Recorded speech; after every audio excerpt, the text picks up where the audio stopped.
Hello guys. Today we'll be discussing like what we'll be seeing in Canada after coming here, how the training will go.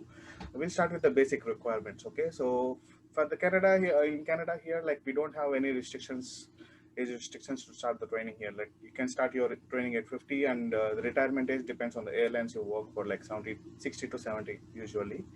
And you need to have class one medical for that one. Class one medical, it takes like 3 months to get it, but it's really important here.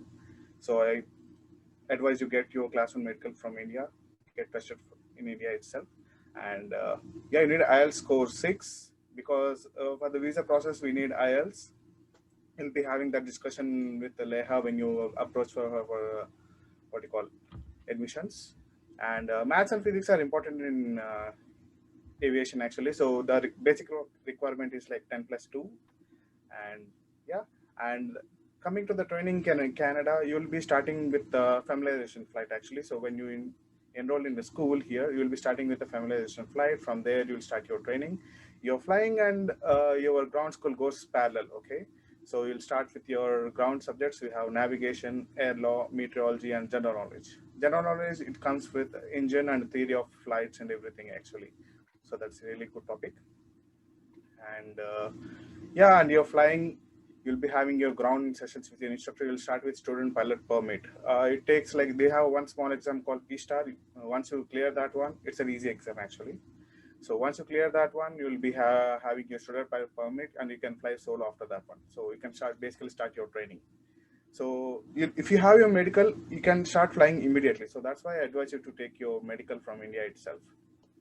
And so from after that, you will be starting with PPL and CPL. And for the exams, coming to the exams part, we'll have multiple choice questions in this PPL here and the CPL actually. So basically the exam is like 100 multiple choice questions. You need to get 60% in PPL or CPL. And the score changes when you come to the IFR actually. That's called instrument flight rules. It's you need to score at least 70 to pass in that exam actually. So for myself, I completed my CPL with multi-engine and IFR. And presently I'm doing my instructor rating. So after completing this course, you need to have your hours, like depends on the school, you'll complete your course around nearly 200 hours, and you need to get your commercial sign at 200 hours. So once you complete this course, you'll be looking at more options. You can go for the airlines depending on the written exams and what you call references you have. You can go for flight instruction, bush piloting, aerial photography. So it depends on your situation over there. But I recommend instructor rating, like really good. It's good way to gain some hours. So in our line, the ATPL exam is the final exam we have, like airline transport pilot license. So once you have that license, you'll be done with that theory particular exams. I can say, except for the type ratings when you go for the different big airlines. And yeah, basically, so we use instructor rating, like we train our juniors to gain more hours and help them to learn be a pilot, you know. So I'm doing my instructor rating right now. So hopefully next few months I'll be like, you know, an instructor. So talking about the life of pilot in Canada, it's really good actually. So it depends on your experience actually and airlines you work for. You'll be having a fantastic life here. And as you know, the pilot life is like prestigious and luxurious, and the pay is really good. Once you go with experience, the pay increases every year, you know. And housing, yeah, they'll give you housing allowance. When you're flying also, they'll give you like luxurious hotels or anything, and you have a sharing system, like profit sharing over here, and free air travel for you and your family. Depends on the airlines, like how many times they'll give it, and free healthcare and retirement benefits.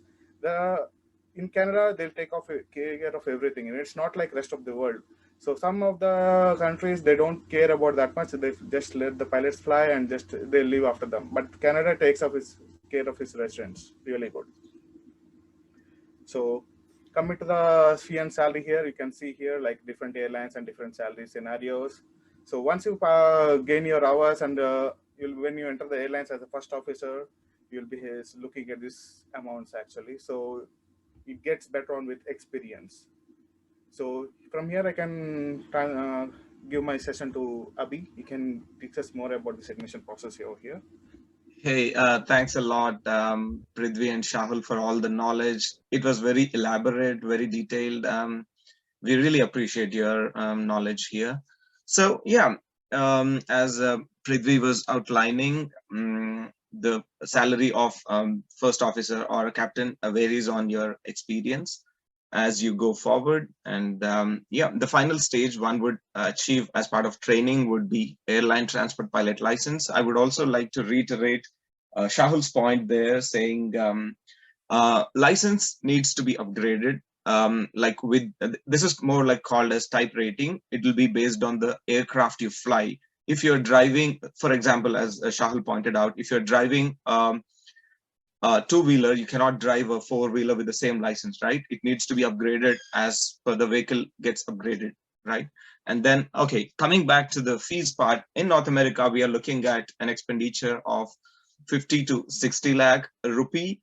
So convert that into Canadian currency. And a disclaimer here, this will be variant based on institute you're planning to undergo training, which will help you with. And we have actually a very good associates as part of our affiliations with the colleges. So we should be able to come up with some excellent options for you based on your budget, based on your requirements, based on how fast you want to finish the pilot training, so on and so forth. Cadet programs in India charge you approximately 1.2 crore. That is, round about double what we spend in North America. So yeah, again, 2-year and 4-year programs is what is offered in USA and Canada.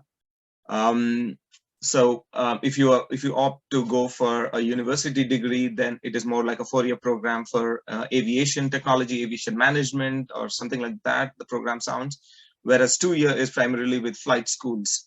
Flight schools, as in flight colleges or pilot training colleges. So moving on further in the presentation, we have salary comparison by experience for pilots in Canada. This is Canadian picture. Yeah, obviously, you will be able to earn more in the United States.